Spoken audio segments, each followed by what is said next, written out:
So, what if the states everyone calls easy are only easy until you actually try to live there?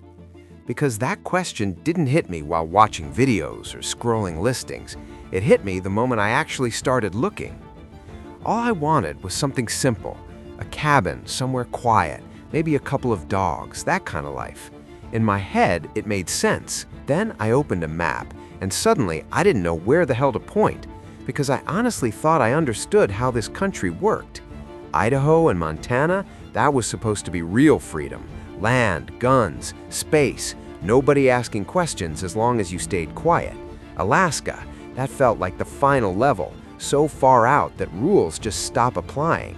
Arizona, New Mexico, empty desert, nobody around. Do whatever you want as long as you bring water and mind your business. And the middle of the country, Missouri, Arkansas, cheap land. No one checks, no one cares. Just show up and build. And if you stop the average American and ask them, they'd probably point to the same places without even thinking. Fast forward, I was wrong. This is Off-Grid USA, and here is the breaking point. Alaska, that place people keep in the back of their mind, like the end of the map, the spot where disappearing actually feels possible, far from everything, far from everyone.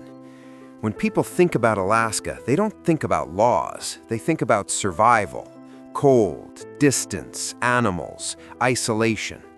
The logic feels simple. If I can handle that, nobody's going to tell me how to live. Because here's the uncomfortable question. Which place has more off-grid rules, Alaska or rural Kentucky? Most people guess Alaska is the easy one. They're wrong. Off-grid rules, rural Kentucky wins. Alaska doesn't even come close. In Alaska, a lot of things work as long as you're temporary, as long as you're the guy who comes for a season, tests the land, leaves, comes back. At that stage, everything feels reasonable, even forgiving. The shift happens the moment you decide to stay, and Alaska draws a very clear line between the two. Land that felt invisible on a map suddenly isn't. A cabin nobody questioned when it was occasional starts raising flags the moment it becomes permanent. And before you realize it, you're no longer dealing with weather or distance. You're dealing with definitions, classifications, and standards you never expected to exist in a place like this. The state everyone imagines as the purest version of off-grid freedom ends up being more restrictive in practice than places nobody romanticizes at all. You don't hit wolves first in Alaska. You hit the system. Montana. And to be fair, part of the myth is real. This is one of those states where owning guns doesn't raise eyebrows. Hunting licenses are normal. Rifles are tools, not statements. Nobody gets nervous if you say you own a few. That leave me alone culture actually exists, and that's exactly why Montana gets filed as easy off-grid almost automatically. Big sky, wide land, mind your own business. So the assumption feels obvious. If nobody cares what I do out here, nobody's going to care how I live either, right? Here's where Montana quietly pushes back, because Montana doesn't really care where you are. Remote? Fine. Permanent? Also fine. What it cares about is whether you show up finished. Montana has very little patience for the in-between phase of off-grid life. No starter setups. No, we'll upgrade it later. No long stretch where you live there while figuring things out. And that's where people get caught. Because the first thing the state looks at isn't your land, or your distance, or your attitude. It's your systems, especially the unglamorous ones. Waste. That composting toilet you thought was temporary. That setup you planned to improve once everything else was running. That's exactly the kind of half-built thinking Montana doesn't accept.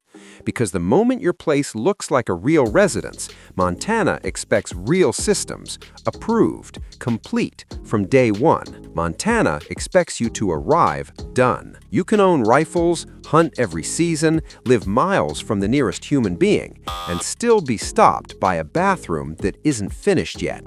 In Montana, freedom doesn't end at the bathroom. It starts after everything is already built.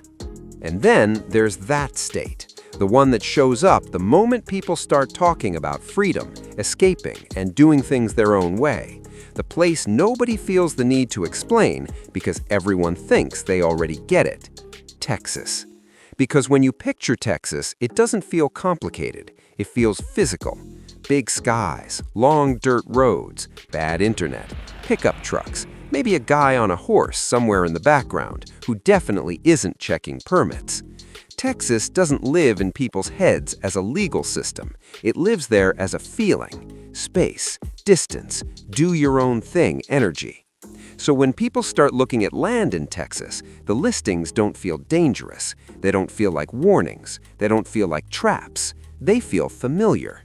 You scroll and think, yeah, this makes sense. This looks exactly like the Texas I already had in my head. So let me ask it out loud. When something looks exactly how you expected it to look, do you investigate harder or do you relax? Most people relax.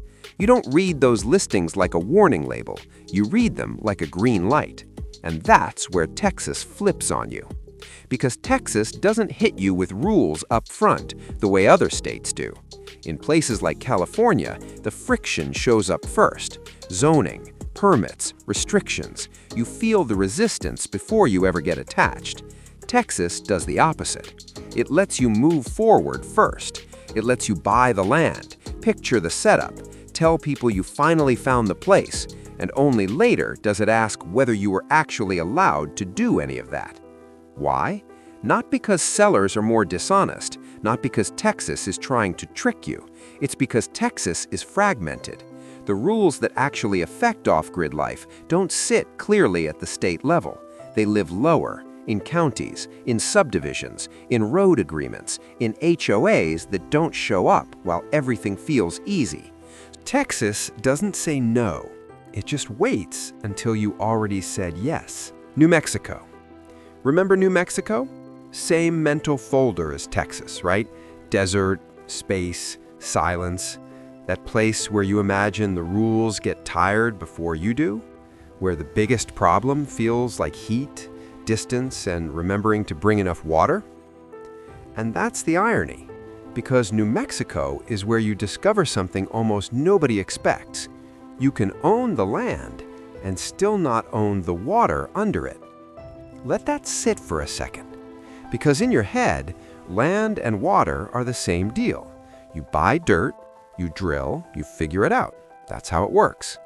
So you're standing there on your own property, nothing around for miles, pure desert in every direction, thinking, okay, water is going to be hard, but at least whatever I find is mine, not here. In New Mexico, water isn't treated like something attached to the land. It's treated like a separate asset, a right, something that may already belong to someone else, even if that someone else is nowhere in sight. Owning land doesn't automatically mean you own the water under it. So drilling a well isn't just effort, it's permission. Rain falling from the sky? Not automatically yours either. And that's where the mental picture breaks. Because this isn't about comfort or money or tools. It's about discovering that in one of the driest places in the country, the hardest part of off-grid life isn't finding water, it's being allowed to use it. How does a place that barely gets rain still manage to control water this tightly? That's the moment New Mexico stops feeling empty in the way people imagine. After all this, one thing finally clicked. I wasn't wrong for wanting off-grid life.